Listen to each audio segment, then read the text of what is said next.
আসসালামু আলাইকুম সম্মানিত ভিউয়ার্স। আমাদের মাদ্রাসার বাচ্চারা খেলার জন্য প্রতিদিন আবদার করে, তো সময় সুযোগ হয়ে ওঠে না। তো পাশেই প্রশস্ত মাঠ রয়েছে, তাই নিজেই নিয়ে আসলাম যে একটু খেলুক, আমরা খেলাটা উপভোগ করি। কে কোথা থেকে দেখছেন অবশ্যই জানাবেন। হ্যাঁ, খেলা চলছে, মোটামুটি একটা হজবরল অবস্থা, খুব মজা করতেছে তারা। আরে ওখানে থাকা যাচ্ছে না, পুরো ভূমিকম্প শুরু হয়ে গেছে। হ্যাঁ মারো, যে দিক মারো, খুব মজা করতেছে। হ্যাঁ, আবার ইটের মধ্যে লাথি দিও না। হ্যাঁ, বল যে কোন দিক যাবে তার কোনো গ্যারান্টি নেই। যে একজন নিয়ে গেছে, এই তো সর্বশেষ গোলকিপার বলটা ধরে ফেলেছে, গোল হলো না।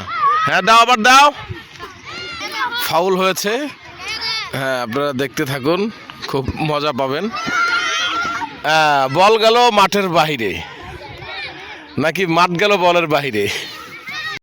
এই যে আবার বল চলে আসছে আমার দিকে। যারা দেখছেন ভিডিওটি, আমার প্রাণপ্রিয় ভাইরা, আপনাদেরও মাদ্রাসা আছে, বাচ্চাদেরকে একটু মাঝে মাঝে আশেপাশে মাঠ থাকলে খেলতে নিয়ে যাবেন। এখন বাচ্চারা অসুখ বিসুখ অনেকটাই এই বসে থাকার কারণে হয়, আবদ্ধ একটা অবস্থা প্রাইভেট মাদ্রাসাগুলোতে। তো আশেপাশে এরকম যদি প্রশস্ত মাঠ থাকে, মাঝে মাঝে, সবসময় হয়তো আমি বুঝি যে হয় না, কিন্তু মাঝে মাঝে একটু খেলতে নিয়ে যাবেন। তাদের শরীর এবং মন দুটোই ভালো থাকবে, মেধা বিকাশ হবে।